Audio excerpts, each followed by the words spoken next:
ഉൽപ്പത്തി 11:6.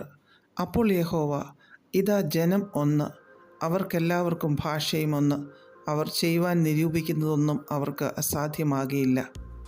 ഭൂമിയിൽ സന്താനപുഷ്ടിയുള്ളവരായി പെരുകി നിറവിനെന്ന് ദൈവം ഉൽപ്പത്തി 9:1 അരുളി ചെയ്തതാണ്. എന്നാൽ ജനം ഒരിടത്തു തന്നെ കൂടിച്ചേർന്ന് സ്വന്തം പേര് പ്രശസ്തമാക്കാൻ ആകാശത്തോളം ഉയരുന്ന ഒരു ഗോപുരം പണിയുവാൻ, ബാബേൽ ഗോപുരം പണിയുവാൻ ശ്രമിച്ചു. അത് കണ്ട് ദൈവം അരുളി ചെയ്തതാണ് നാം മുകളിൽ വായിച്ചത്. ഇവിടെ മനുഷ്യൻ്റെ ഐക്യം ഏതെല്ലാം രീതിയിൽ പ്രയോജനപ്പെടുമെന്ന് നമുക്ക് കാണുന്നു. ഇവിടെ അഹങ്കാരത്തോടെയാണ്, ദൈവഹിതത്തിന് വിപരീതമായാണ് അവർ ഐക്യത ഉണ്ടാക്കിയത്. എന്നാൽ മനുഷ്യരുടെ ഇടയിൽ ഐക്യത ഉണ്ടായിരുന്നത് കൊണ്ട് തിന്മ പ്രവർത്തിക്കാനും അവർ ഒന്നായി നിന്നു. മത്തായി 12:26 യേശു കർത്താവ് തന്നെ പറഞ്ഞിരിക്കുന്നു, ഒരു പട്ടണമോ ഗ്രഹമോ തന്നിൽ തന്നെ ഛിദ്രിച്ചു എങ്കിൽ നിലനിൽക്കയില്ല എന്ന്. ഐക്യത നമ്മുടെ ജീവിതത്തിൽ എല്ലാ മേഖലയിലും ആവശ്യമാണ്. ഇവിടെ ദൈവേഷ്ടത്തിന് വിപരീതമായി പ്രവർത്തിക്കുവാൻ മനുഷ്യർ ഒന്നായി നിന്നു. അതുകൊണ്ട് തന്നെ അവർ ചിതറിക്കപ്പെട്ടു. എന്നാൽ ദൈവഹിതമനുസരിച്ച് നാം പരിശുദ്ധാത്മാവിൽ ഒന്നായി നിന്നാൽ എന്തെല്ലാം അത്ഭുതങ്ങൾ നടക്കുവാനിടയാകും.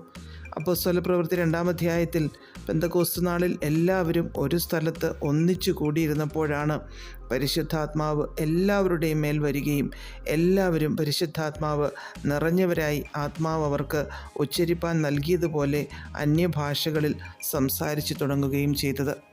മത്തായി 18:19 ഭൂമിയിൽ വെച്ച് നിങ്ങളിൽ 2 പേർ യാചിക്കുന്ന ഏതു കാര്യത്തിലും ഐക്യമത്യപ്പെട്ടാൽ അത് സ്വർഗസ്ഥനായ എൻ്റെ പിതാവിങ്കിൽ നിന്ന് അവർക്ക് ലഭിക്കും എന്ന് പറഞ്ഞിരിക്കുന്നു.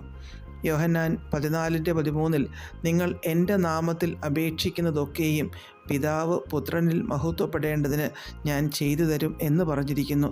റോമർ 15:5 നിങ്ങൾ ഐക്യമത്യപ്പെട്ട് നമ്മുടെ കർത്താവായ യേശു ക്രിസ്തുവിൻ്റെ പിതാവായ ദൈവത്തെ ഏക മനസ്സോടെ മഹത്വീകരിക്കണമെന്ന് പറഞ്ഞിരിക്കുന്നു.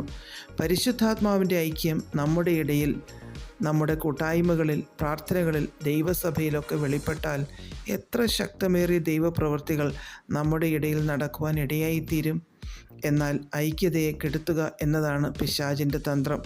അതിനെ തിരിച്ചറിഞ്ഞ് തോൽപ്പിക്കുവാൻ നമുക്ക് ഇടയാകട്ടെ. നമ്മുടെ പ്രാർത്ഥനകളിൽ ആത്മാവിൻ്റെ ഐക്യത്തിൽ ഒന്നിക്കുവാനും നിറയുവാനും വലിയവ ദൈവസന്നിധിയിൽ നിന്ന് പ്രാപിച്ചെടുക്കുവാനും നമുക്ക് ഇടയായിത്തീരട്ടെ. പ്രാർത്ഥിക്കാം. പ്രിയപിതാവേ, പരിശുദ്ധാത്മാവിൻ്റെ ഐക്യം ഞങ്ങളുടെ ഇടയിൽ നൽകണമേ. യേശു ക്രിസ്തുവിൻ്റെ നാമത്തിൽ ആമേൻ. God bless us all.